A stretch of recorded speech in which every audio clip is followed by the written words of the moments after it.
بسم اللہ الرحمن الرحیم۔ میرے ہاتھ میں اس وقت کتاب جامع ترمذی موجود ہے، اور یہ اہل سنت والجماعت کے نزدیک 6 مستند ترین کتابیں جو صحاح ستہ کہلائی جاتی ہیں، ان میں سے کی ایک مستند ترین کتاب ہے جس کا نام جامع ترمذی ہے۔ اور اسی کتاب کا سہارا لیتے ہوئے پچھلے دنوں ڈاکٹر اسرار احمد نامی ایک شخص نے اپنی زبان کو بے لگام کرتے ہوئے آل رسول صلی اللہ علیہ وآلہ وسلم کے خلاف زبان درازی کی، اور اس نے یہ الزام لگانے کی کوشش کی حضرت علی علیہ السلام پر کہ آپ نے استغفر اللہ من ذالک ایک ایسی محفل میں شرکت کی کہ جہاں پر شراب نوشی کی جا رہی تھی، اور آپ نے وہاں پر شراب پی اس روایت کی روشنی میں، اور آپ نے وہاں قرآن کی تلاوت غلط کی۔ اس کتاب کی روشنی میں اس نے اس کتاب کا سہارا لیتے ہوئے اس نے یہ روایت کو پیش کیا۔ اب میں آپ پر اس بات کو چھوڑتا ہوں کہ آپ کیا فیصلہ کرتے ہیں۔ یقیناً اس ویڈیو کو دیکھنے والے کچھ عقل و شعور سے وابستہ ہوں گے، اور وہ خود فیصلہ کر سکتے ہیں کہ کیا صحیح ہے کیا غلط ہے۔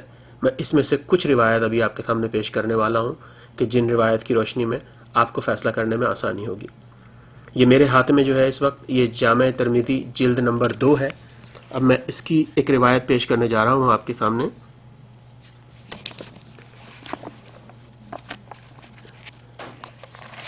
جو کہ صفحہ نمبر 680 پر موجود ہے۔ ترمذی شریف 680، مناقب کا بیان، یہ حضرت علی کی مناقب کا بیان ہے، یہ اس باب میں موجود ہے۔ روایت ہے کہ علی بن ابی طالب سے کہ انہوں نے کہا، رہبا کوفے میں کہ حدیبیہ کے دن ہماری طرف کئی مشرک نکلے کہ ان میں سہیل بن عمرو اور کئی سردار مشرکوں کے تھے۔ انہوں نے کہا، یا رسول اللہ، کئی شخص ہمارے بیٹوں اور بھائیوں اور غلاموں میں سے آپ کی طرف نکلے ہیں کہ ان کو دین کی سمجھ نہیں اور ہمارے احوال اور دیا میں سے بھاگ گئے، سو ہم کو پھیر دیجئے کہ اگر ان کو دین کی سمجھ نہیں تو ہم ان کو سمجھا دیں گے۔ حضرت نے فرمایا کہ اے گروہ قریش کہ تم اپنی نفسانیت سے باز آؤ، ورنہ اللہ ایسے لوگ تم پر بھیجے گا جو تمہاری گردن پر دین کی تلوار مارے۔ اور اللہ نے آزما لیا ان کے دلوں کو ایمان پر۔ لوگوں نے عرض کی کہ وہ کون ہے یا رسول اللہ؟ اور ابو بکر نے بھی اور عمر نے بھی عرض کی کہ کون ہے یا رسول اللہ؟ آپ نے فرمایا کہ وہ جوتی ٹانکنے والا، اور حضرت نے علی علیہ السلام کو اپنی جوتی ٹانکنے کو دی تھی۔ اور راوی نے کہا کہ پھر علی علیہ السلام ہم سے متوجہ ہوئے اور کہا کہ فرمایا رسول خدا صلی اللہ علیہ وآلہ وسلم نے کہ جو مجھ پر جھوٹ باندھے اپنی جگہ دوزخ میں ڈھونڈ لے۔ اس کے بعد ایک اور حدیث اسی جلد کی، جلد 2 کی، صفحہ نمبر اب کی دفعہ یہ اگلے صفحے پر ہے، صفحہ نمبر 681، مناقب کا بیان۔ یہی جامع ترمذی کتاب چل رہی ہے۔ روایت ہے انس بن مالک سے، کہا کہ میں آپ کے پاس تھا کہ آپ نے دعا کی کہ یا اللہ لے آ میرے پاس اس شخص کو کہ جو ساری مخلوق سے زیادہ تیرا دوست ہو، کہ وہ میرے ساتھ اس پرندے کا گوشت کھائے۔ پھر علی علیہ السلام حاضر ہوئے اور انہوں نے آپ کے ساتھ کھایا۔ یہ آپ کے سامنے ایک اور روایت اسی جامع ترمذی کی کتاب جلد نمبر 2، اب کی دفعہ صفحہ نمبر جو ہے اس کا وہ 684 ہے۔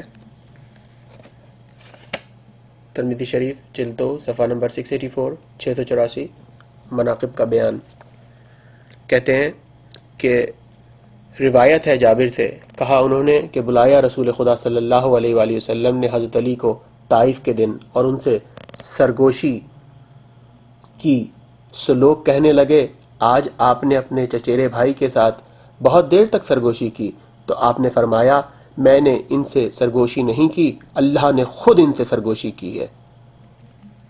ایک اور حدیث یہی جامع ترمذی جلد نمبر 2، اب کی دفعہ صفحہ نمبر 680، ترمذی شریف مناقب کا بیان، دو حدیثیں میں آپ کی خدمت میں پیش کروں گا اس دفعہ۔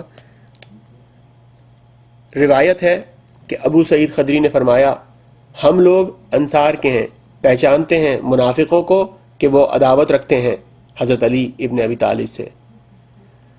دوسری روایت ہے ام سلمہ سے کہ رسول خدا صلی اللہ علیہ وآلہ وسلم فرماتے تھے دوست نہیں رکھتا علی کو کوئی منافق اور دشمن نہیں رکھتا ان کو کوئی مومن۔ یہ پھر وہی جامع ترمذی جلد نمبر 2 صفحہ نمبر 681 روایت ہے بریدہ سے کہ فرمایا رسول اللہ صلی اللہ علیہ وآلہ وسلم نے کہ اللہ نے مجھے حکم کیا ہے 4 شخصوں کی محبت کا اور خبر دی کہ وہ بھی انہیں دوست رکھتا ہے۔ لوگوں نے عرض کیا رسول اللہ ان کے نام فرمائیے۔ آپ نے فرمایا علی ان میں سے ہیں۔ یہ 3 بار فرمایا اور نام لیتے تھے ابو ذر اور مقداد اور سلمان کا، اور فرماتے تھے کہ حکم کیا مجھ کو ان کی محبت کا اور خبر دی کہ وہ بھی ان سے محبت رکھتا ہے۔ اس کے بعد ایک اور حدیث ہے اسی صفحے پر کہ آپ نے روایت ہے ابن عمر سے کہ رسول خدا صلی اللہ علیہ وآلہ وسلم نے اپنے اصحاب میں بھائی چارہ کر دیا ایک دوسرے سے، یعنی ایک مہاجر اور ایک انصار سے، اور علی علیہ السلام روتے ہوئے آئے کہ یا رسول اللہ صلی اللہ علیہ وآلہ وسلم آپ نے بھائی چارہ کر دیا اپنے اصحاب میں اور مجھے کسی کا بھائی نہ کیا۔ آپ نے فرمایا تم ہمارے بھائی ہو دنیا اور آخرت میں۔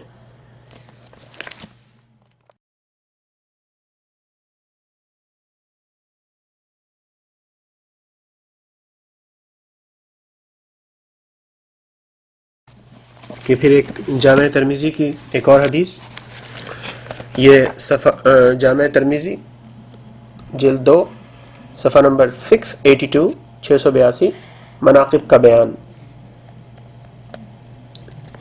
فرمایا رسول اللہ صلی اللہ علیہ وسلم، روایت ہے حضرت علی سے کہ رسول خدا صلی اللہ علیہ وآلہ وسلم نے فرمایا میں گھر ہوں حکمت کا اور علی اس کا دروازہ ہے۔ اب اس کی بات کی روایت جو ہے اس کو ذرا غور سے سمجھیے۔ روایت ہے سعد بن ابی وقاص سے کہ پوچھا معاویہ بن ابی سفیان نے سعد کو کہ تم برا کیوں نہیں کہتے ابو تراب کو؟ یعنی اس حدیث سے صاف ظاہر ہے کہ معاویہ لوگوں کو اکسایا کرتا تھا حضرت علی کو برا کہنے پر، حضرت علی کے لیے گستاخی کرنے پر۔ اس کو خیر بہت سارے مورخین نے تحریر کیا ہے بشمول مولانا مودودی کے، لیکن بہرحال یہ بات اس وقت ٹاپک نہیں ہے کہ معاویہ حضرت علی کی شان میں گستاخی کرتا تھا کہ نہیں۔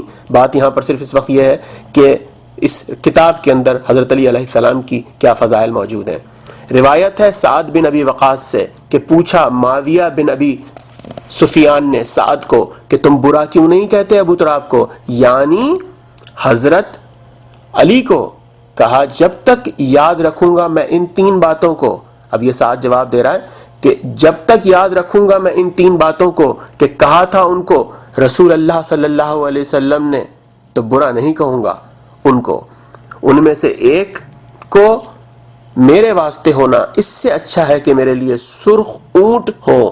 سنا میں نے رسول خدا صلی اللہ علیہ وسلم کو اور مدینے میں چھوڑا تھا ان کو آپ نے بعض مغازی میں، تو انہوں نے عرض کی کہ یا رسول اللہ آپ مجھے چھوڑے جاتے ہیں عورتوں اور لڑکوں کے ساتھ، یعنی کیا میں جہاد کے لائق نہیں؟ سو فرمایا آپ نے کیا تو راضی نہیں ہوتا اس درجہ عالیہ پر کہ تو میری جانب سے ایسا ہو جیسے ہارون موسیٰ کی جانب سے، یعنی وہ بھی کوہ طور جاتے وقت حضرت ہارون علیہ السلام کو بنی اسرائیل میں خلیفہ کر گئے تھے، مگر فرق اتنا ہے کہ نبوت میرے بعد کسی کو نہیں۔ دوسرے یہ کہ سنا میں نے فرماتے تھے خیبر کے دن کہ آج جھنڈا لڑائی کا ایسے مرد کو دوں گا کہ وہ اللہ اور رسول کو دوست رکھتا ہے اور اللہ اور رسول اس کو دوست رکھتے ہیں۔ کہا راوی نے پھر رغبت کی ہم سب لوگوں نے، یعنی اس جھنڈے کو حاصل کرنے کے لیے۔ اس کے بعد آپ نے فرمایا کہ بلاؤ میرے پاس علی کو، اور وہ حاضر ہوئے اور ان کی آنکھیں دکھتی تھیں۔ پس آپ نے لب مبارک ڈال دیا ان کی آنکھ میں اور دے دیا جھنڈا ان کو، اور فتح دی اللہ نے ان کو تیسرے یہ کہ جب آیت اتری آپ پر، یہ آیت مباہلہ کی ذکر کر رہے ہیں اب یہاں پر، یہ کہ جب یہ آیت اتری، بلایا رسول خدا صلی اللہ علیہ وآلہ وسلم نے حضرت علی علیہ السلام اور جناب سیدہ فاطمہ الزہرا سلام اللہ علیہ کو، اور امام حسن علیہ السلام کو، اور امام حسین علیہ السلام کو، اور فرمایا کہ یا اللہ یہ میرے گھر والے ہیں۔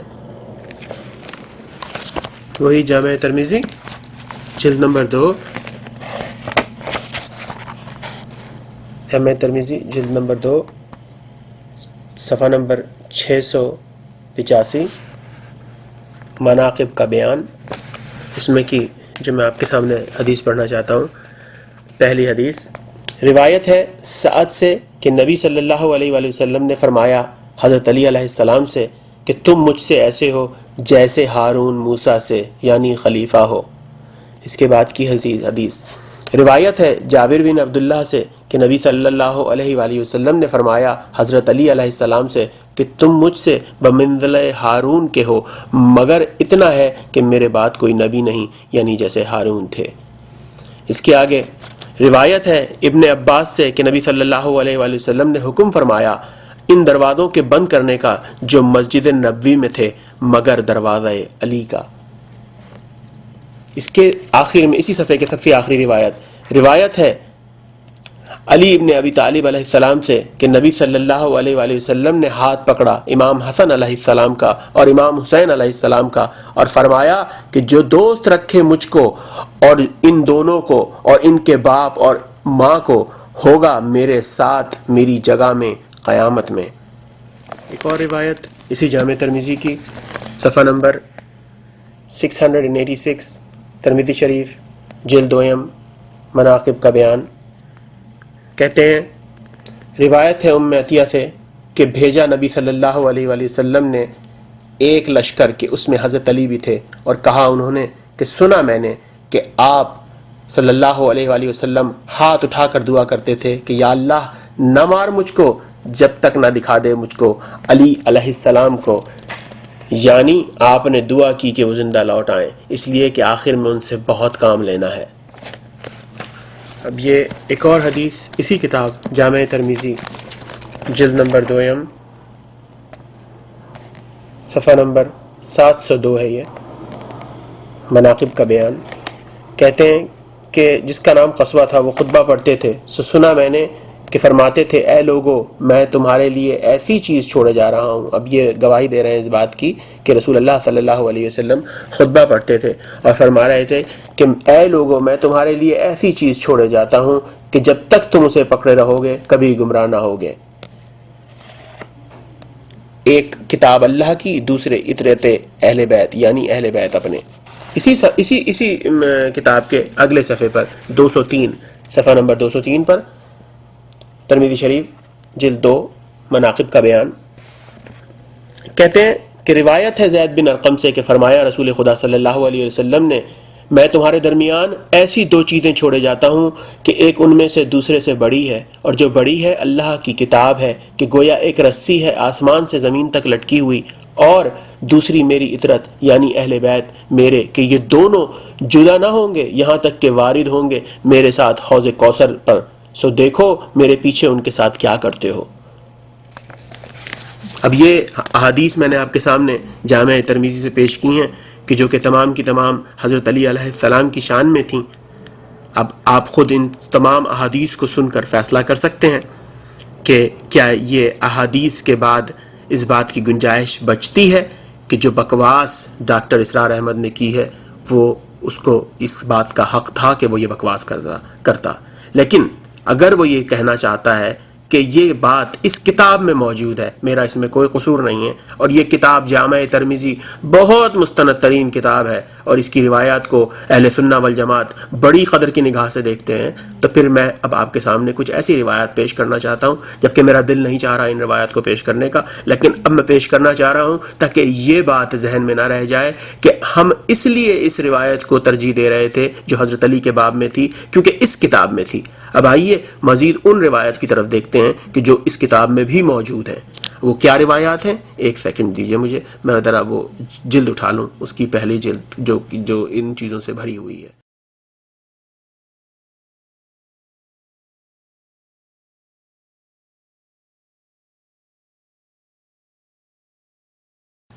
جی یہ میرے سامنے اب جلد نمبر 1 ہے، اور اس جلد نمبر 1 کے میں کچھ صفحے آپ کے سامنے پیش کروں گا، لیکن یہ مت سمجھیے گا کہ صرف یہی سب کچھ ہے، اس کے علاوہ بھی بہت کچھ ہے۔ اگر خدا کسی کو توفیق دے اس بات کی کہ واقعی وہ جاننا چاہتا ہو کہ کیا کچھ خرافات رسول اللہ صلی اللہ علیہ وآلہ وسلم کی ذات اقدس اور آپ کی آل پاک کے بارے میں لکھی ہوئی ہیں، تو خدا انشاءاللہ تعالیٰ آپ کو توفیق دے گا کہ آپ ان کتابوں کو کھولیں گے اور پڑھیں گے۔ یہ جامع ترمذی کی کتاب صفحہ نمبر 51، جلد نمبر 1، طہارت کا بیان۔ طہارت کا بیان سنیے، باب ہے کھڑے ہو کر پیشاب کرنے کی رخصت میں۔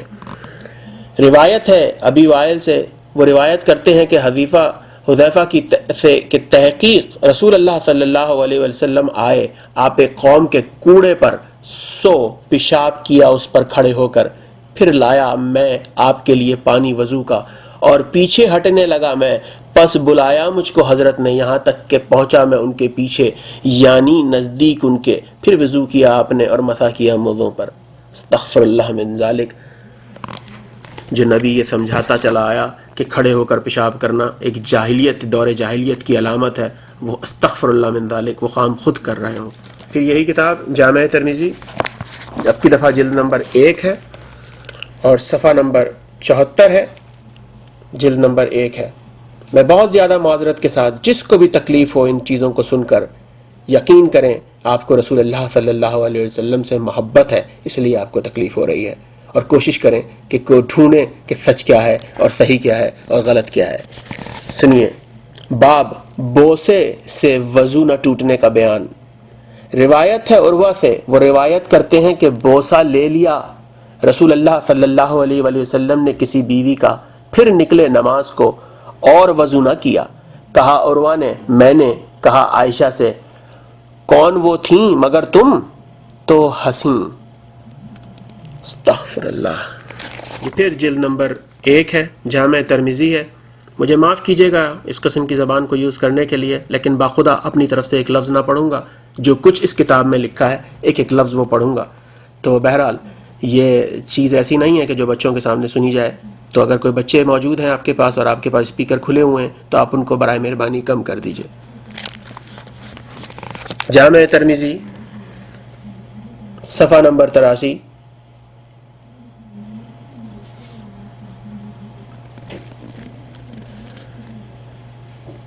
باب بیان میں منی کے جب کپڑے میں لگ جاوے۔ روایت ہے حمام بن حارث سے کہ کہا ایک مہمان آیا حضرت عائشہ کے پاس، سو حکم کیا آپ نے اس کو زرد چادر دینے کا، پھر سویا وہ اور احتلام ہوا اس کو، سو شرمایا کہ بھیجے چادر کو حضرت عائشہ کے پاس اور اس میں منی بھری ہوئی ہو، سو ڈبو دیا چادر کو پانی میں، پھر بھیج دیا تو فرمایا حضرت عائشہ نے، کیوں خراب کر دی ہماری چادر؟ کافی تھا اس کو کھرچنا انگلیوں سے، اور میں نے اکثر کھرچی ہے منی رسول اللہ صلی اللہ علیہ وآلہ وسلم کے کپڑے سے اپنی انگلیوں سے۔ استغفر اللہ من ذالک۔ جی پھر وہی کتاب جامع ترمذی جلد نمبر 1 صفحہ نمبر 85، طہارت کا بیان۔ باب اس بیان میں کہ مرد بعد نہانے کے اپنا بدن عورت کے بدن سے گرمی لگاوے، گرمی لینے کو۔ روایت ہے حضرت عائشہ سے فرمایا کہ اکثر نہاتے رسول اللہ صلی اللہ علیہ وآلہ وسلم جنابت سے، پھر آتے اور گرمی لیتے میرے بدن سے، اور سو میں چمٹا لیتی ان کو اپنے ساتھ، اور میں نہائی ہوئی نہیں ہوتی تھیں۔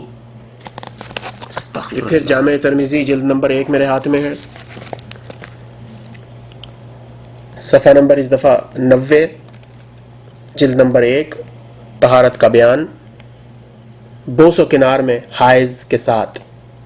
روایت ہے حضرت عائشہ رضی اللہ تعالی عنہ سے کہ جب میں حائضہ ہوتی تو حکم کرتے مجھ کو رسول اللہ صلی اللہ علیہ وسلم تہمت باندھنے کا، پھر بوس و کنار کرتے میرے ساتھ۔ اب یہ پھر ایک جامع ترمذی کی جلد نمبر 1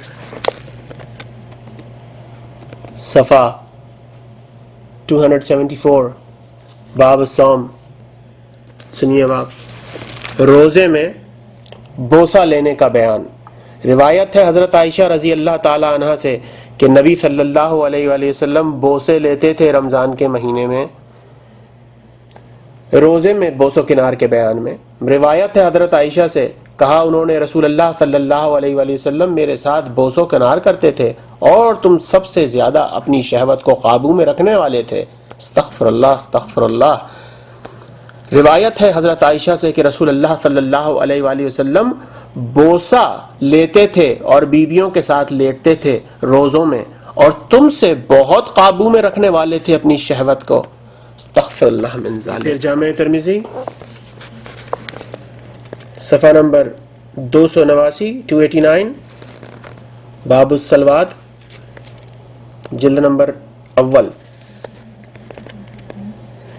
اس بیان میں کہ جنب کو صبح ہو جاوے اور وہ روزے سے ہو۔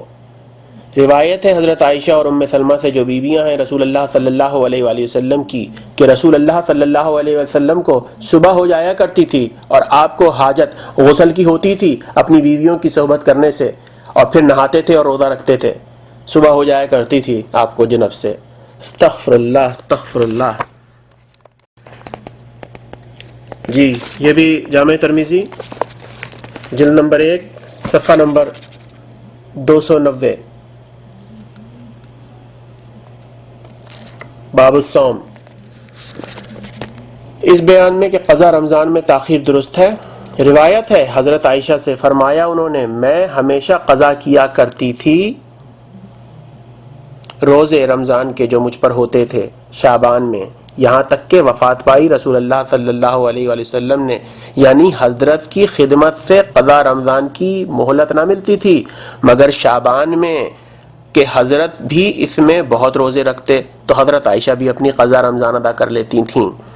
اب اس حدیث کو جو کہ بخاری شریف میں اور مسلم شریف میں اس کا ترجمہ کیا گیا ہے اور اس کے ساتھ تفسیر بھی کی گئی ہے، اس میں صاف طور سے لکھا گیا ہے کہ رسول اللہ صلی اللہ علیہ وآلہ وسلم نے یہ جب رمضان کے روزے حضرت عائشہ نہ رکھ پاتی تھیں اور اگلا شعبان آ جاتا تھا، اس کی وجہ یہ تھی کیونکہ رسول اللہ صلی اللہ علیہ وسلم کو یہ بیوی بہت محبوب تھیں، اور حضرت عائشہ کو کبھی پتہ نہیں تھا کہ کس وقت رسول اللہ ان کو اپنے پاس بلا لیں، یعنی ایسے کام کے لیے کہ جس کام میں روزہ باطل ہو جاتا ہے، تو آپ رسول اللہ صلی اللہ علیہ وسلم کی محبت میں وہ روزے نہیں رکھا کرتی تھیں۔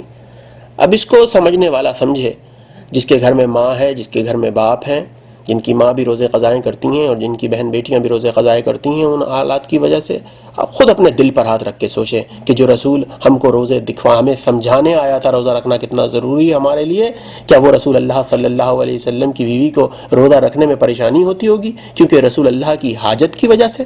استغفر اللہ۔ اور میں آپ کو اگلی حدیث شروع کرنے سے پہلے جو میں نے ابھی بات کی ہے اس کا حوالہ ابھی دیتا ہوں۔ جی میں نے جو ابھی آپ کو حدیث سنائی کہ رسول اللہ صلی اللہ علیہ وسلم کی زوجہ حضرت عائشہ رضی اللہ تعالی عنہ اپنے روزوں کو قضا روزوں کو رکھنا پاتی تھیں، تو یہ بخاری شریف ہے۔ یہ بخاری شریف میرے پاس وحید الزما کا ٹرانسلیشن ہے جو کہ اہل حدیث کے بہت بڑے بابا ہیں۔ یہ جلد سویم ہے، اس کو میں کھولتا ہوں ابھی۔ یہ ہے صفحہ نمبر 112 کتاب الصوم، صحیح بخاری، پارہ نمبر 7۔ سنیے، ہم سے احمد بن یونس نے بیان کیا، کہا ہم سے زبیر نے، انہوں نے یحییٰ بن ابی کثیر سے، انہوں نے ابو سلمہ سے، انہوں نے کہا میں نے حضرت عائشہ سے سنا، وہ کہتی تھیں مجھ پر رمضان کی قضا باقی ہوتی تھی اور میں اس کو رکھ نہ سکتی یہاں تک کہ شعبان آ جاتا۔ یحییٰ نے کہا اس کی وجہ یہ تھی کہ حضرت عائشہ رسول اللہ صلی اللہ علیہ وسلم کی خدمت میں مشغول رہتیں۔ اب یہ سنیے آپ اس کی تفسیر۔ آپ کو حضرت عائشہ سے بڑی محبت تھی، گو ان کی باری نہ ہوتی مگر آپ ان کے پاس جاتے بوسہ مساس کرتے، اگرچہ صحبت دوسروں کی باری میں نہ کرتے۔ اس سے یہ اشکال ہوتا ہے کہ پھر روزہ رکھنے میں کوئی معنی نہ تھا کیونکہ روزے کی حالت میں بوسہ مساس وغیرہ درست ہے۔ شاید حضرت عائشہ کی یہ غرض ہو کہ وہ آپ کی اجازت کے بغیر روزہ نہیں رکھ سکتی تھیں اور آپ اجازت نہ دیتے، اس خیال سے کہ شاید صحبت کی ضرورت ہو اور جب وقت تنگ ہو جاتا تو اجازت دے دیتے. واللہ عالم.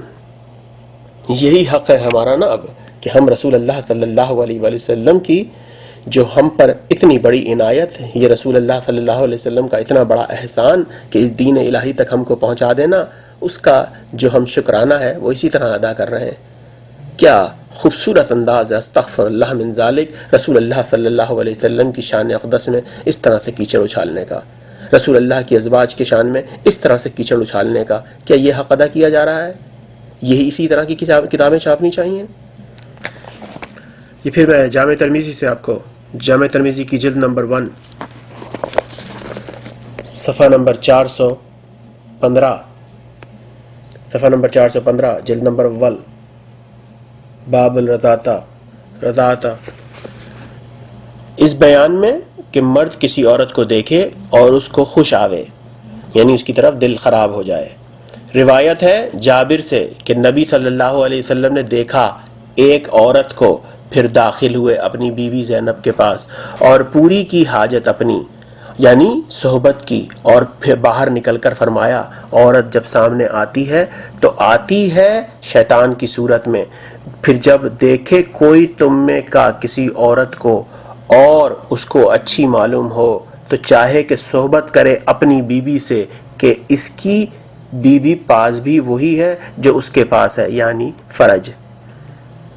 اور اس حدیث کو، اس روایت کو صرف جامع ترمذی نے نہیں بلکہ اس کو دوسری صحاح نے بھی اپنے پاس جگہ دی ہے، اور بالکل اسی انداز سے دی ہے جگہ کہ رسول اللہ باہر نکلے اور کسی عورت پر دیکھا اور پھر آ کر اپنی بیوی سے رغبت کی، اور باہر آ کے لوگوں کو سمجھایا کہ جب تم باہر کسی عورت کو دیکھو اور تمہارا دل چاہے تو آ کر اپنی حاجت اپنی بیوی سے پوری کرو. تو اب یہ آپ کے سامنے بغیر میری اپنی کسی الفاظ کو ایڈ کیے ہوئے کہ یہ آپ کے سامنے حقیقت کو ہم نے بیان کر دیا، آپ نے حقیقت کو دیکھ لیا کہ یہ وہ کتاب جامع ترمذی کہ جس سے رسول اللہ صلی اللہ علیہ وسلم کی آل پاک کے بارے میں زبان درازی کی گئی ہے، اس میں اور کیا کچھ موجود ہے. اب اگر وہ بات ٹھیک ہے اور وہ بات صحیح ہے تو کیا یہ تمام باتیں بھی صحیح ہیں؟ کیا اسی طرح ہوا کرتا تھا؟ اور یقین کیجئے آپ کہ میں نے ابھی بہت کچھ چھوڑ دیا ہے، ابھی یہ تمام کا تمام لکھا آپ کے سامنے پہنچایا نہیں ہے، ابھی بہت کچھ بخاری شریف سے اور مسلم شریف سے چھوڑ دیا، سنن ابو داؤد سے اور ابن ماجہ سے، یہ سب کچھ چھوڑا ہے ابھی بہت کچھ، اس لیے کہ اس سے زیادہ ہم دینا نہیں چاہتے. ہمارا مقصد کسی کے سامنے کچھ اچھائی برائی کو، کیونکہ ہر ایک کے سامنے آج انفارمیشن کا دور ہے، ہر ایک کے سامنے بلیک اینڈ وائٹ پیپر پر ہر چیز کھلی موجود ہے.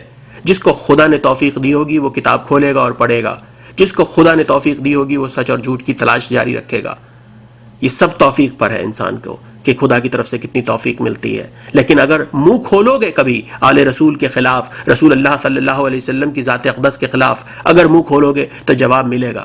اور یہ جواب ڈاکٹر اسرار احمد کی ضلالت کا جواب ہے، جو اس نے ضلالت کی ہے اپنا منہ کھول کر شان علی مرتضیٰ علیہ السلام کی بے حرمتی کرنے کی اپنی بکواسات میں.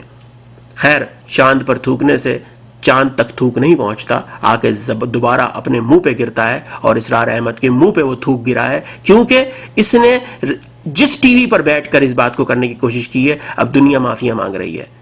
تو بہرحال یہ آپ کے سامنے سچ ہم نے پیش کرنے کی کوشش کی کہ ان تمام کتابوں میں تھوڑا سا سچ کہ کیا کچھ موجود ہے. اب آپ کی مرضی ہے آپ اس سچ کو کہاں تک لینا چاہتے ہیں اور کہاں تک نہیں لینا چاہتے، آپ کی مرضی ہے اس سچ پر کہاں تک تحقیق کرنا چاہتے ہیں کہ نہیں کرنا چاہتے. لیکن آپ سے ایک التجا ہے، رسول اللہ صلی اللہ علیہ وآلہ وسلم نے فرمایا میری امت کے 73 فرقے ہوں گے، 72 جہنمی ہیں اور ایک فرقہ جنتی ہے. اب ہم اور آپ پر یہ لازم ہے کہ اس فرقے کی تلاش میں سرگرداں رہیں.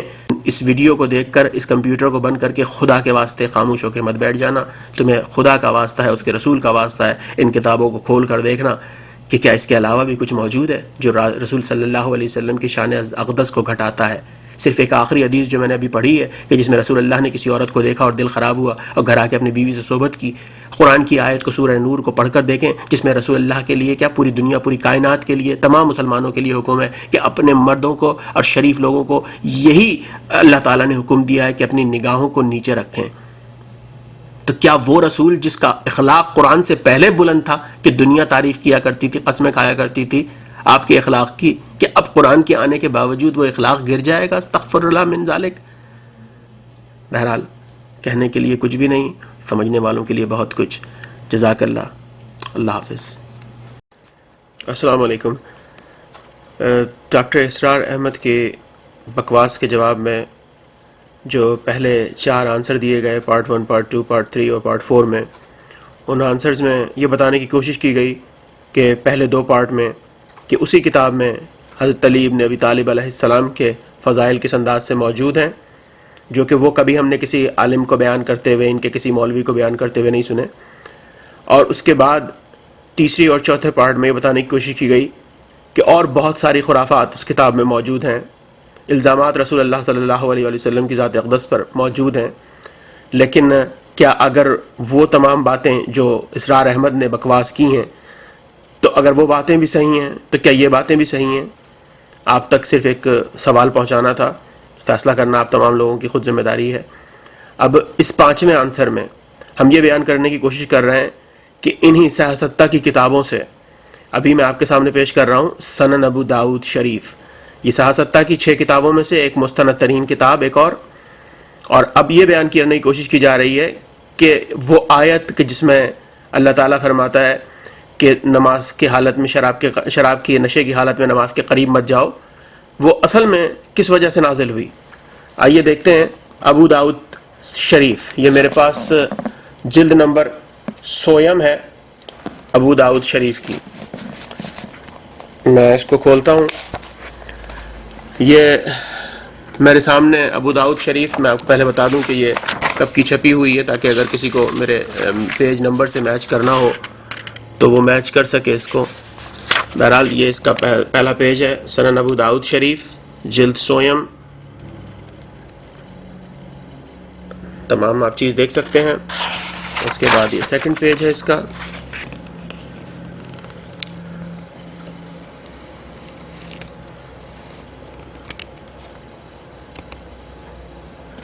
اب آئیے اس پر چلتے ہیں۔ اس کا صفحہ نمبر 120 ہے، اور نشے کی ہر چیز حرام ہے۔ یہ اس بارے میں اس کا باب کا نام ہے کتاب الشرابہ اور شراب کی حرمت۔ آئیے دیکھتے ہیں اس میں کیا لکھا ہے۔ حدیث نمبر ہے 272۔ میں کتاب کو دوبارہ سے کھولتا ہوں تاکہ کوئی کیمرہ ٹرک نہ معلوم چلے اس میں کہ یہاں پر کچھ یوز ہو گیا اس طرح کی بات۔ ابو داؤد شریف، یہ کتاب کھل رہی ہے، حدیث نمبر 272، 120 صفحہ نمبر، ابو داؤد شریف، حدیث نمبر 272۔ عباد بن موسیٰ، اسرائیل، ابو اسحاق، عمرو، حضرت عمر فاروق رضی اللہ عنہ سے مروی ہے کہ جب شراب حرام ہونے کا حکم نازل ہوا تو انہوں نے کہا، اے اللہ ہمارے لیے شراب کے متعلق واضح طور سے حکم بیان فرما دیجئے۔ اور جب وہ آیت کریمہ نازل ہوئی جو کہ سورہ بقرہ میں ہے، یعنی لوگ آپ سے شراب اور جوئے کے بارے میں دریافت کرتے ہیں، آپ فرما دیں دونوں میں بڑے گناہ ہیں اور اس میں لوگوں کے لیے فوائد اور منافع بھی ہے، لیکن ان کا گناہ ان کے منافع سے زیادہ ہے۔ تو حضرت عمر رضی اللہ عنہ کو بلایا گیا اور ان کو یہ آیت کریمہ سنائی گئی۔ انہوں نے کہا، اے اللہ ہم لوگوں کو صاف واضح طور پر حکم بیان فرما دے۔ اس پر سورہ نساء کی آیت نازل ہوئی، جس آیت کو اس ڈاکٹر اسرار نے پیش کرنے کی کوشش کی ہے۔ اس پر سورہ نساء کی آیت نازل ہوئی، یعنی اے اہل ایمان تم لوگ نشے کی حالت میں نماز نہ پڑھو، جب نماز کی تکبیر ہوتی تو آپ صلی اللہ علیہ وآلہ وسلم پکار کر فرماتے کہ کوئی شخص حالت نشے میں نماز میں نہ آئے۔ پھر حضرت عمر فاروق رضی اللہ عنہ کو بلایا گیا اور ان کو یہ آیت کریمہ سنائی گئی۔ انہوں نے کہا، اے اللہ شراب کے سلسلے میں واضح طور پر حکم نازل فرما دیجئے۔ اس پر آیت کریمہ مزید نازل ہوئی۔ اس آیت کریمہ کے آخر میں ہے، تم لوگ اب بھی باز آتے ہو یا نہیں؟ اس پر حضرت عمر فاروق رضی اللہ عنہ نے کہا، ہم لوگ شراب اور جوئے سے باز آ گئے. اب آپ نے ملاحظہ کیا کہ ایک آیت نازل ہوئی پہلے، کہ جب یہ آیت نازل ہوئی یہاں پر اس حدیث کے اندر، جب وہ آیت کریمہ سورہ بقرہ کی نازل ہوئی شراب اور جوئے کے بارے میں، تو آپ نے رکنے کی کوشش نہیں کی حضرت عمر نے. اس کے بعد پھر آپ کو یہ آیت کریمہ سورہ نساء کی سنائی گئی تو آپ نے کہا حضرت عمر نے کہ یا اللہ واضح طور پر کوئی اور آیت نازل فرما. جب آیت واضح طور پر نازل ہوئی تو اس پر حضرت عمر نے، تیسری آیت، اس پر حضرت عمر فاروق نے کہا ہم لوگ شراب اور جوئے سے باز آ گئے. اور اگر آپ لوگوں کے پاس، آپ لوگوں کی میموری اتنی اچھی ہے، آپ لوگ ریکال کر سکتے ہیں، تو آپ نے یقیناً انیق احمد کا ایک پروگرام دیکھا ہوگا جس میں علامہ اقبال کے بیٹے ڈاکٹر جاوید اقبال موجود تھے، اور ان سے بھی پوچھا گیا تھا اس بارے میں کہ آپ سنا ہے شراب اور اس طرح کی کوئی بات کی گئی تھی ان سے. تو انہوں نے کہا کہ یہ جناب شراب کے بارے میں آپ سوال نہ کریں، صرف اتنا بتاتا چلوں کہ حضرت عمر کے دور میں، یہ ان کے الفاظ ہیں، کسی کو بھی انیق احمد کا پروگرام یاد ہو ورنہ جیو کو یا ARY کو کال کیجئے اور وہاں سے وہ پروگرام کی ریکارڈنگ منگوائیے. یہ انیق احمد کے پروگرام میں انہوں نے جواب دیا کہ اللہ کے حضرت عمر کے دور میں شراب کے بارے میں صرف ایک قانون تھا، اور وہ یہ تھا کہ حضرت عمر کے سامنے جب کسی شرابی کو لایا جاتا تھا تو وہ 2 قسم کی چادریں لٹکا دیا کرتے تھے، ایک وائٹ اور ایک آف وائٹ. اگر شرابی اس چادر کے کلر کو پہچان لیتا کہ کون سی وائٹ ہے، کون سی سفید ہے، کون سی آف وائٹ ہے، تو اس پر حد جاری نہیں ہوتی تھی. لیکن اگر وہ یہ نہیں پہچان پاتا تھا کہ کون سی وائٹ ہے اور کون سی آف وائٹ، تو اس پر حد جاری ہوتی تھی. یعنی حضرت عمر کے دور میں شراب پر پابندی نہیں تھی لیکن نشے میں ہونے پر پابندی تھی. بہرحال یہ میرا اپنا مسئلہ نہیں ہے، مجھے کتاب سے جو پیش کرنا تھا وہ میں نے کتاب سے پیش کر دیا، اور ضمناً میں نے آپ کو صرف بتایا کہ ڈاکٹر علامہ اقبال کے بیٹے جو جاوید اقبال ہیں انہوں نے کیا فرمایا ہے ٹی وی پر انیق احمد کے پروگرام میں. اور کسی مولوی ملا نے اس بارے میں کوئی ایک لفظ بھی نہیں کہا کہ ڈاکٹر جاوید اقبال جو ہیں وہ غلط کہہ کر گئے. اب میں آپ کو ایک اور سیاستہ کی کتاب کا حوالہ دیتا ہوں. جی اب میں آپ کے سامنے پیش کر رہا ہوں ایک اور کتاب جو سیاستہ کی ایک اور معتبر ترین کتاب ہے، سنن نسائی شریف. سنن نسائی شریف یہ جلد نمبر 100 ہے میرے ہاتھ میں، اور اس کا باب ہے کتاب شرابوں کے بیان میں، خمر کی حرمت کا بیان، کتاب الشرابہ، صفحہ نمبر 572 572. سنن نسائی. میں دوبارہ کتاب کو بند کر کے آپ کے سامنے کھولتا ہوں. یہ کتاب یہ کھولی گئی، سنن نسائی 572 کتاب الشرابہ. اب اس کو صرف ایک چھوٹا سا پیراگراف آپ اس کی آیت کے بارے میں، کیا ہے آیت ہے یہاں پر، کیونکہ اس سے اگلی جو حدیث ہے اس میں اس آیت کو کوٹ کیا گیا ہے، تو میں یہ حدیث آیت پڑھنا چاہوں گا. فرمایا اللہ تعالیٰ نے اے ایمان والو، شراب اور جوا اور بت اور پانسے یہ سب پلیدی ہے، شیطان کے کام، تو ان سے بچو اس لیے کہ تم نجات پاؤ. شیطان یہ چاہتا ہے کہ تمہارے بیچ میں دشمنی اور لڑائی کرا دے، شراب پلا کر اور جوا کھلا کر، اور روک دے تم کو اللہ کی یاد سے اور نماز سے، تو تم چھوڑتے ہو کہ نہیں.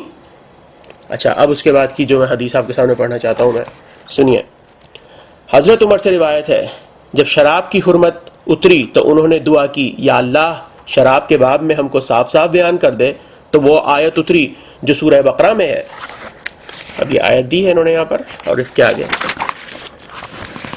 یہ دوسرا پیج 573 سنن نسائی کتاب الشرابہ، جو سورہ بقرہ میں تک پوچھتے ہیں تجھ سے شراب اور جوئے کو، تو کہے ان دونوں میں بڑا گناہ ہے اور فائدہ بھی ہے، لیکن گناہ فائدے سے زیادہ ہے.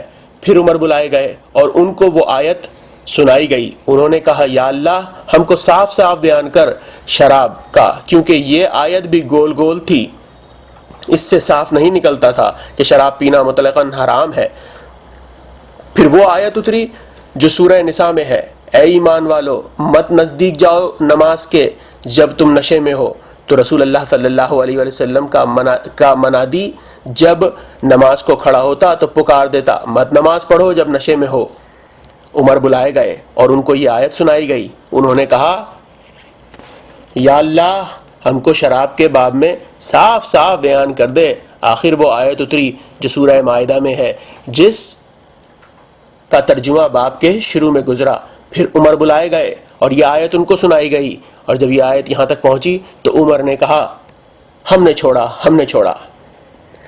اب میں یہ پوچھنا چاہتا ہوں کہ کبھی یہ روایتیں کسی نے نہیں بیان کی؟ ڈاکٹر اسرار احمد نے کبھی اس کو پڑھنے کی کوشش نہیں کی کہ حضرت عمر پر یکے بعد دیگرے رسول اللہ بلا کے کہتے تھے شراب چھوڑ دو، اور وہ کہتے تھے یا اللہ ابھی دل مطمئن نہیں ہوا. بہرحال میں ابھی ایک اور آپ کے سامنے کتاب پیش کر رہا ہوں. یہ کتاب ہے موطا امام مالک، اور یہ بھی ایک بہت مستند ترین کتاب. ظاہر ہے امام مالک کے ماننے والے تمام دنیا میں موجود ہیں مالکی. اور یہ موطا امام مالک آپ کے سامنے، اس کا پہلا پیج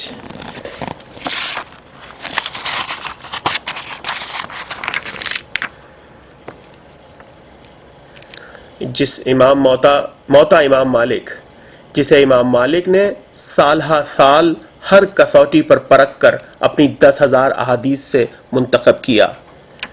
آئیے کیا منتخب کیا دیکھتے ہیں. صفحہ نمبر 615، پیج نمبر 615، موطا امام مالک، عربی اردو. باب کا نام شراب کی حرمت کے مختلف مسائل. سنیے ترجمہ. حضرت عمر بن خطاب جب شام کو آئے تو لوگوں نے وبا اور آب و ہوا کے بھاری ہونے کا بیان کیا اور کہا بغیر اس شراب کے ہمارا مزاج اچھا نہیں رہتا. آپ نے کہا شہد پیو. انہوں نے کہا شہد موافق نہیں. ایک شخص بولا ہم اسی کو اس طرح تیار کریں جس میں نشہ نہ ہو. آپ نے کہا ہاں. انہوں نے اس کو پکایا اتنا کہ 1/3 رہ گیا، 2/3 جل گیا، 2/3 حمل گیا. اس کو حضرت عمر کے پاس لائے. انہوں نے انگلی ڈالی. جب وہ جب دیکھیں دوبارہ صفحہ نمبر 616 موطا امام مالک، 616 عربی اردو. جب وہ چپ کرنے لگا آپ نے فرمایا یہ تلا تو اونٹ کے تلا کی مشابہ ہے. حضرت عمر نے اس کے پینے کی اجازت دی. عبادہ بن سامت نے کہا آپ نے اس کو حلال کر دیا؟ حضرت عمر نے کہا نہیں، قسم خدا کی یا اللہ میں نے کبھی اس چیز کو حلال نہیں کیا جس کو تو نے حرام کیا، اور نہ حرام کیا جس کو تو نے حلال کیا. کیا بات ہے، میری سمجھ میں نہیں آتی ہے. اسرار احمد سے پوچھوں گا اس کو ذرا سمجھائیں، مجھے سمجھا دیں آپ اس حدیث کو. اوپر صاف طور سے لکھا حضرت عمر نے اس کے پینے کی اجازت دی. اب جب عبادہ بن سامت نے پوچھا کہ آپ نے حلال کر دیا، کہنے لگا نہیں خدا کی قسم میں نے اس کو حلال نہیں کیا. اللہ جس کو تو نے حرام کیا میں نے اس کو حرام رکھا، جس کو تو نے حلال کیا اس کو میں نے حلال کیا. تو پھر اجازت کیوں دی تھی جب یہ حرام ہے تو؟ بہرحال مقصد ہمارا ان تمام چیزوں کو سامنے لانے کا اس لیے ہے. یہ ویڈیو پہلے بھی آ سکتی تھیں، یہ کوئی پہلی دفعہ ہمارے علماء کرام نے پڑھ کر نہیں سنایا ہے ہم کو، یا ہمیں پہلی دفعہ ہمیں پڑھنے کو نہیں ملی یہ چیزیں، لیکن ہم نے کبھی ان کو یوٹیوب پہ نہیں ڈالا، کبھی کوشش نہیں کی اس طرح سے، صرف اور صرف یہ کیونکہ ایک ضلالت جناب آپ کے بہت بڑے ملا بننے والے جو بنتے ہیں اپنے آپ کو سمجھتے ہیں کہ وہ ان سے بڑا کوئی قابل ترین آدمی نہیں ہے، جس کی پہلے بھی آپ لوگوں نے دیکھ چکے ہیں. ایک اور DVD موجود ہے اور یوٹیوب پر بھی اس کی ریکارڈنگز موجود ہیں کہ جس میں کچھ 1-2 حضرات موجود تھے ان کے ساتھ، اور انہوں نے سوالات کیے ڈاکٹر اسرار احمد سے خلافت کے مسئلے پر، اور ڈاکٹر اسرار احمد یہ کہتے ہوئے پائے گئے کہ نہیں یہ میرا موضوع نہیں ہے، خلافت میرا موضوع نہیں ہے. یعنی تمہارا موضوع ہے کیا آخر کو؟ لوگوں کو گمراہ کرنا یہ تمہارا موضوع ہے؟ یہ تم نے کیوں نہیں پڑھ کر سنائی حدیث؟ تمہیں یہ ترمذی کی وہ حدیث یاد آئی فوراً جب تم شراب کے بارے میں بات کر رہے تھے؟ تمہیں یہ بات یاد نہیں آئی کہ حضرت عمر تو چھوڑ کر ہی نہ دیتے تھے شراب کو، آیت پر آیت نازل ہو رہی تھی. اور نہ یہ کہ اس کے بعد جب ان کا دور آیا وہ پھر بھی انگلی لگا کر چوس کے دیکھ رہے ہیں اس کو کہ کیا اس میں شراب باقی ہے کہ نہیں، اور اس کے بعد حلال بھی کر رہے ہیں. اور پھر ایک صحابی جب کہتا ہے تو کہتے ہیں نہیں میں نے حلال کو حلال رکھا، حرام کو حرام رکھا. تو پھر اجازت کس بات کی دی تھی پینے کے لیے؟ تو بہرحال اگر اسرار احمد کے حامی کوئی اور ملا میں دم ہے ان چیزوں کا جواب دینے کا تو ضرور جواب دیں کہ یہ کیا سب کچھ ہے، یہ تماشا کیا ہے. ورنہ آئندہ کوشش نہ کریں اس طرح سے اپنا ضلالت بھرا گمراہی سے تعفن زدہ منہ کو کھولنے کی اور اپنے زبان کو یوز کرنے کی، استعمال کرنے کی آل پاک رسول صلی اللہ علیہ وسلم کے بارے میں. والسلام. بسم اللہ الرحمن الرحیم. ہم نے اس ڈاکٹر اسرار احمد کی گستاخی کے جواب میں جو اس نے مولائے کائنات امیر المومنین حضرت علی بن ابی طالب علیہ السلام کی شان میں کی، اس کے جواب میں 6 ویڈیوز اپلوڈ کی اس یوٹیوب پر، جن کی پہلی 2 ویڈیوز میں حضرت علی علیہ السلام کے فضائل جو کہ انہی کتابوں میں موجود تھے بیان کیے، تاکہ لوگ سمجھ سکیں، دیکھ سکیں کہ انہی کتابوں سے، جن کتابوں سے حضرت علی علیہ السلام کی شان کو گھٹانے کی کوشش کی جا رہی ہے، ان کتابوں میں آپ کے فضائل کس طرح موجود ہیں۔ اور اس کے بعد مزید 2 ویڈیوز میں یہ بات بیان کرنے کی کوشش کی گئی کہ انہی کتابوں میں، جن کتابوں کا سہارا لے کر اس وقت رسول اللہ صلی اللہ علیہ وسلم کی اہل پر، آپ کی اہل بیت پر کس انداز سے کیچڑ اچھالی جا رہی ہے، بتا سکیں ہم لوگوں کو کہ ان کتابوں میں اور مزید کیا کیا خرافات موجود ہیں۔ اور اب اگر یہ بات یہ سمجھتے ہیں کہ یہ سب کچھ ٹھیک ہے جو حضرت علی علیہ السلام کے باب میں بیان کیا گیا ہے، تو کیا ان تیسری اور چوتھی ویڈیو میں جو کچھ باتیں موجود ہیں کیا وہ بھی ٹھیک ہیں؟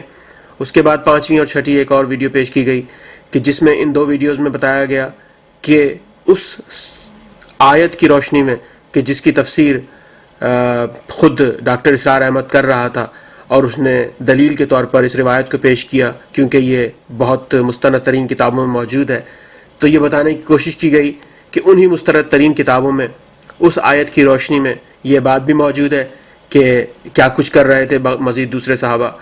اب بہرحال ان 6 ویڈیوز کو بھیجنے کے باوجود بھی ڈاکٹر اسرار احمد کی جو اپالوجی سامنے آئی، اس کا لب لباب یہی تھا صرف کہ اس کو کوئی فکر نہیں ہے علی علیہ السلام کی شان اقدس کو گھٹانے کی، اس کو صرف اس بات کی فکر ہے کہ جو اس نے پڑھا ہے وہ ان تمام کتابوں سے پڑھا ہے، اور یہ کتابیں نعوذ باللہ جیسے کہ کوئی قرآن کے بعد ان کے لیے ایسا ہے کہ ان کتابوں میں کچھ غلط ہو ہی نہیں سکتا۔ اچھا، اور پھر کچھ لوگ کہ جو کہ کامنٹس ان یوٹیوب پر ہمیں بھیجتے ہیں، ان کے کامنٹ سے بھی صاف یہ بات ظاہر ہو رہی تھی کہ وہ یہ سمجھتے ہیں کہ ان کتابوں میں کیونکہ لکھا ہوا ہے اس لیے اب کوئی بھی ان کتابوں کو پڑھ لے، اس میں کوئی پریشانی کی بات نہیں ہے، کیونکہ ان کتابوں میں کوئی بات غلط ہو ہی نہیں سکتی۔ تو اب ہم آپ کے سامنے پھر انہی کتابوں سے کچھ ایسی باتیں پیش کرنا چاہتے ہیں کہ اب آپ ان کو پڑھیں اور سمجھیں کہ کیا یہ بھی وہ سب کچھ صحیح ہے۔ اور اب اگر آپ کو محبت ہے اللہ سے، رسول سے، اپنے دین سے، آخرت کا خوف ہے دل میں، اور چاہتے ہیں کہ آپ کی کسی طرح سے شفاعت نصیب ہو رسول اللہ صلی اللہ علیہ وسلم کی آپ کو، تو ان چیزوں پر ضرور غور کیجیے گا۔ میں آپ کے سامنے یہ کتاب پیش کر رہا ہوں، صحیح بخاری، یہ علامہ حضرت وحید الزماں کا ترجمہ ہے، جلد نمبر میرے ہاتھ میں جو ہے اس وقت 9 ہے، 9ویں جلد ہے 9۔ اس کی میں آپ کے سامنے جو حدیث پیش کرنا چاہ رہا ہوں، یہ صحیح بخاری پارہ نمبر 29 ہے، صفحہ نمبر 171 ہے، کتاب الفتن ہے۔ باب کوئی شخص لوگوں کے سامنے ایک بات کہے پھر ان کے پاس سے نکل کر دوسری بات کہنے لگے تو یہ دغا بازی ہے۔ ہم سے سلیمان بن حرب نے بیان کیا، کہا ہم سے حماد بن زید نے، انہوں نے ایوب سے، انہوں نے نافع سے، انہوں نے کہا جب مدینے والوں نے یزید کی بیعت توڑ ڈالی تو عبداللہ بن عمر نے اپنے گھر والوں، لونڈی، غلام، اولاد وغیرہ کو جمع کیا اور کہنے لگے میں نے آن حضرت صلی اللہ علیہ وآلہ وسلم سے سنا ہے، آپ فرماتے تھے ہر دغاباز کے لیے قیامت کے دن ایک جھنڈا کھڑا کیا جائے گا۔ دیکھو ہم تو اس شخص یزید سے اللہ اور اس کے رسول کے حکم کے موافق بیعت کر چکے ہیں، اب میں اس سے بڑھ کر کوئی دغا بازی نہیں سمجھتا کہ اللہ اور اس کے حکم کے موافق ایک شخص سے بیعت کی جائے، پھر بیعت کو توڑ کر اس سے لڑنے کا سامان کیا جائے۔ اور دیکھو مدینے والوں، تم میں سے جو کوئی یزید کی بیعت توڑ کر دوسرے کسی سے بیعت کرے تو اس میں اور مجھ میں کوئی تعلق نہیں رہا، میں اس سے الگ ہوں۔ اب آئیے اس کی تفسیر۔ جو یہاں پر بات لکھنے کے لیے انہوں نے لکھی کہ عبداللہ بن عمر نے کہا تھا کہ میں اس کو دغا بازی نہیں سمجھتا، اس کو میں بہت زیادہ دغا بازی سمجھتا ہوں کہ اگر میں یزید کی بیعت کو توڑ دوں، تو اس پر یہ لکھا ہے کہ ہوا یہ تھا کہ پہل مدینے والوں نے یزید کو اچھا سمجھ کر اس سے بیعت کر لی تھی، پھر لوگوں کو اس کے دریافت حال کے لیے بھجوایا تو معلوم ہوا کہ وہ کمبخت، فاسق، فاجر، شراب خور ہے۔ تب انہوں نے یزید کے نائب عثمان بن محمد بن ابی سفیان کو مدینے سے نکال دیا اور یزید کی بیعت توڑ دی۔ یزید یہ حال سن کر غصے ہوا اور مسلم بن عقبہ کو فوج کثیر دے کر اس نے مدینے پر بھیجا اور یہ حکم دیا کہ جب مدینے والوں پر غالب ہو تو 3 دن تک قتل و قمع اور خون ریزی کرتے رہنا، اور اس نے ایسا ہی کیا۔ کہتے ہیں خود معاویہ نے مرتے وقت یزید کو وصیت کی تھی کہ اہل مدینہ سے تجھ کو تکلیف پہنچے گی، تو مسلم بن عقبہ کو فوج کا سردار کر کے وہاں بھیجنا، مجھے اس کی خیر خواہی پر پورا اعتماد ہے۔ اس کم وقت مسلم بن عقبہ نے مدینے والوں کو بے دریغ قتل کیا، پھر ان سے فارغ ہو کر مکے کو چلا عبداللہ بن زبیر سے لڑنے کے لیے، لیکن رستے میں ہی فی النار ہوا۔ لطف تو یہ ہے کہ یہ مسلم بن عقبہ مرتے وقت کہنے لگا، یا اللہ میں نے کوئی نیکی اس سے زیادہ نہیں کی ہے کہ مدینے والوں کو قتل کیا، ان کا مال و اسباب لوٹا، لعنت اللہ علیہ۔ اب اس کے بعد یہ معاویہ کی جو یزید کی بیعت ہوئی اس میں معاویہ کی کوششوں کے بارے میں لکھتے ہیں، عبداللہ بن عمر کو معاویہ نے 2 لاکھ روپے بھیج کر یہ خواہش کی تھی کہ وہ ان کی زندگی ہی میں یزید ان کے صاحبزادے سے بیعت کر لیں گے، مگر عبداللہ نے کہا کہ شاید معاویہ مجھ سے 2 لاکھ روپے کے عوض یہ چاہتے ہیں تو کیسے ہو سکتا ہے، میں اپنے دین کو ایسے سستے داموں میں بیچ ڈالوں؟ شریعت کی روح سے 2 امیروں سے ایک دم بیعت نہیں ہو سکتی۔ خیر جب معاویہ مر گئے تو عبداللہ بن عمر نے ان کے بیٹے کو لکھ بھیجا کہ میں نے تم سے بیعت کر لی۔ یزید بہت خوش ہوا اور اسی وجہ سے عبداللہ اس کی آفتوں سے ہمیشہ محفوظ رہے۔ عبداللہ کا یہ مذہب تھا کہ گو یزید فاسق ہو مگر فسق و فجور کی وجہ سے امام معزول نہیں ہو سکتا، جیسے ہمارے زمانے کے اکثر فقیہوں کا قول ہے۔ ہم کہتے ہیں یزید کی امامت ہی صحیح نہ تھی کیونکہ اہل حل و عقد نے اس سے بیعت نہیں کی، اور سب کے سردار اس وقت امام حسین علیہ السلام تھے، انہوں نے اور دوسرے معتبر اہل بیت اور صحابہ نے اس سے بیعت نہیں کی تھی۔ دوسرے یزید کی خلافت دغابازی اور زبردستی پر مبنی تھی۔ اس کے پدر بزرگوار یعنی معاویہ یہ شرط قبول کر چکے تھے کہ امام حسن نے تاحیات خلافت میرے سپرد کی ہے، پھر معاویہ کے بعد خلافت اپنے اصلی حقدار کی طرف رجوع کرے گی۔ اب آتے ہیں ہم دوسرے صفحے کی طرف۔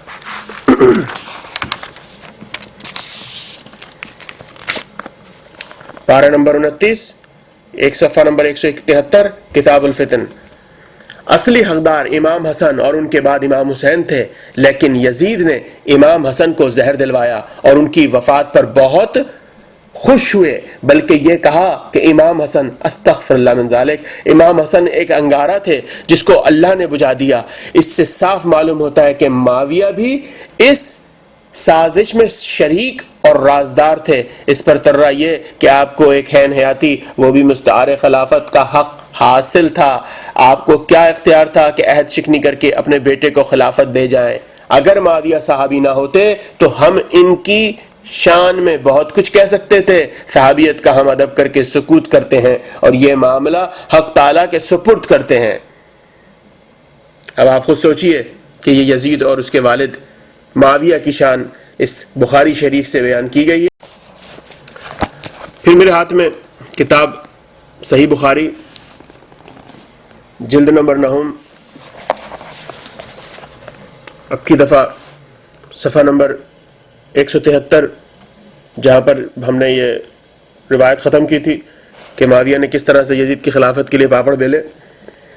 اس کے بعد حدیث نمبر 55، ہم سے احمد بن یونس نے بیان کیا، کہا ہم سے ابو شہاب نے، انہوں نے اوف عرابی سے، انہوں نے ابو المنحال سے، انہوں نے کہا جب ابن زیاد اور مروان شام میں حاکم ہوئے اور عبداللہ بن زبیر مکے میں خلافت پر آدھم کے، ادھر خارجیوں نے بصرے میں زور جمایا تو میں اپنے والد کے ساتھ ابو برزہ اسلمہ صحابی کے پاس گیا، ہم ان کے گھر میں گئے، وہ بانس کے ایک بالا خانے کے سائے میں بیٹھے تھے، ہم بھی ان کے پاس جا کر بیٹھے، میرے والد نے چاہا وہ کچھ باتیں کریں، انہوں نے کہا ابو برزہ نے جو پہلی بات کی وہ میں نے سنی، انہوں نے کہا میں جو ان قریش کے لوگوں سے ناراض ہوں تو محض اللہ کی رضامندی کے لیے، اللہ میرا اجر دینے والا ہے۔ عرب کے لوگوں تم جانتے ہو پہلے تمہارا کیا حال تھا، یعنی نبوت سے پہلے،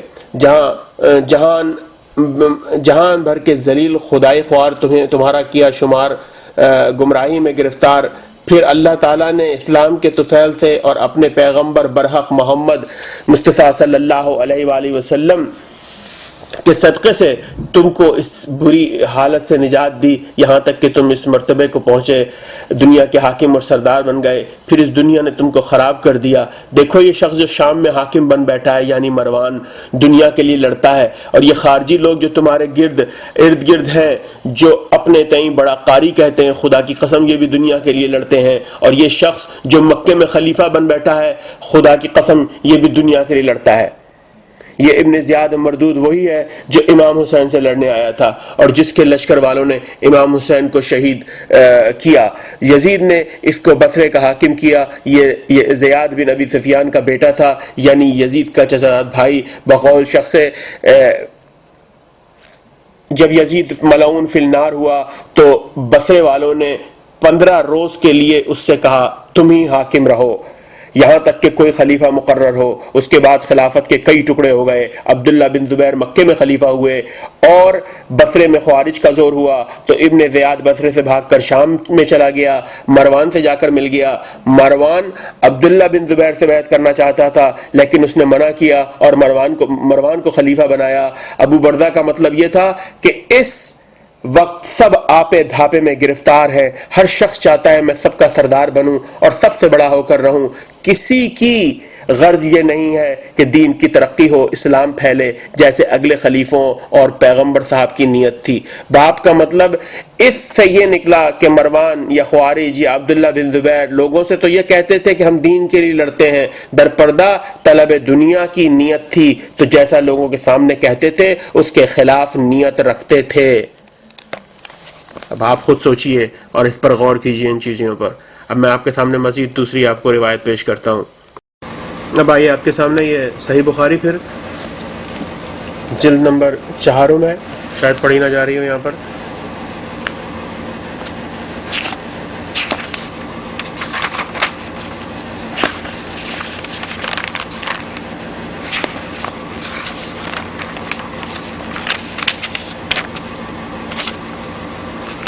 یہ دیکھیں جلد نمبر 4 صحیح بخاری۔ اب آئیے اس صحیح بخاری کی ہم پارہ نمبر 11 صفحہ نمبر 58 کتاب جہاد و سیر، جلد نمبر حدیث نمبر 67 کہتے ہیں ہم سے ابراہیم بن موسیٰ نے بیان کیا، کہا ہم کو عبد الوہاب ثقفی نے خبر دی، کہا ہم سے خالد حذا نے، انہوں نے اکرمہ سے کہ عبداللہ بن عباس نے ان سے اور اپنے بیٹے علی بن عبداللہ سے کہا تم دونوں ابو سعید خدری کے پاس جاؤ اور ان سے حدیث سنو۔ اکرمہ اور علی کہتے ہیں ہم دونوں ان کے پاس گئے، وہ اور ان کا ایک رضائی بھائی دونوں اپنے باغ کو پانی دے رہے تھے۔ جب ابو سعید نے ہم کو دیکھا تو آئے، چادر اوڑھ کر گوٹ مار کر بیٹھے، یہ حدیث بیان کرنے لگے کہ ہم مسجد نبوی بنتے وقت ایک ایک اینٹ لا رہے تھے، عمار 2 اینٹیں لاتے۔ حضرت ان کے سامنے سے گزرے اور ان کے سر سے گرد پونچھی، فرمایا ہائے عمار کو باغی لوگ قتل کریں گے۔ عمار ان کو اللہ کی اطاعت کی طرف بلائے گا، وہ عمار کو دوزخ کی طرف بلائیں گے۔ ابھی آپ کے سامنے مزید پروف کیے جائیں گے کہ حضرت عمار یاسر کی شہادت کس مقام پر پیش آئی۔ جی اب میرے سامنے یہ تاریخ ابن خلدون موجود ہے، اس کی جلد اول دوئم، رسول اور خلفائے رسول، خلافت معاویہ اور آل مروان۔ یہ میں اس کتاب کو کھول رہا ہوں، تاریخ ابن خلدون، پیج نمبر 525، رسول اور خلفائے رسول صلی اللہ علیہ وآلہ وسلم۔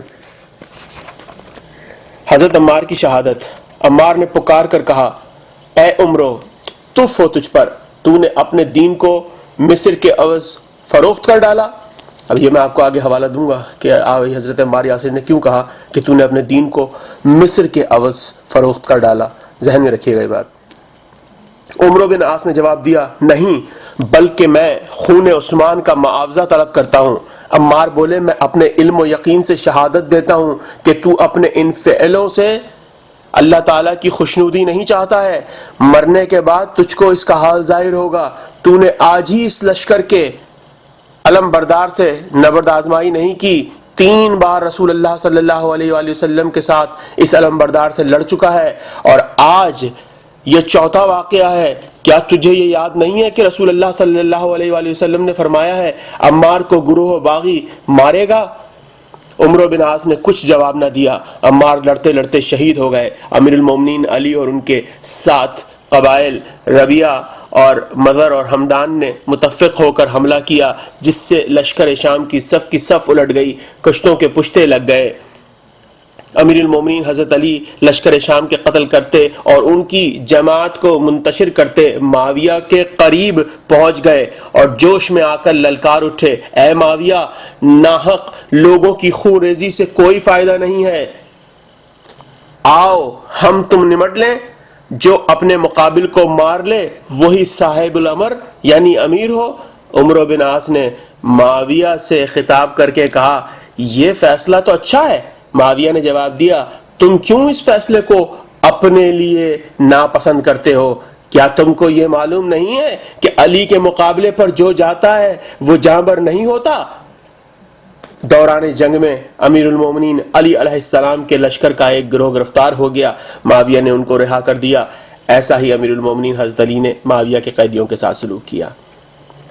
یہ آپ کے سامنے پیش کیا گیا کہ معاویہ خود شریک تھا جنگ میں، اور حضرت علی نے اس کو للکار کر پکارا ہے جنگ کے لیے، اور حضرت عمار یاسر کی شہادت کا واقعہ کہ کس انداز سے شہید ہوئے۔ اب جو بات میں نے کی آپ سے کہ مصر کے عوض فروخت کر ڈالا ہے تو نے اپنے دین کو، حضرت عمار یاسر نے کہا تھا، آئیے میں اس کا حوالہ دیتا ہوں اب آپ کو۔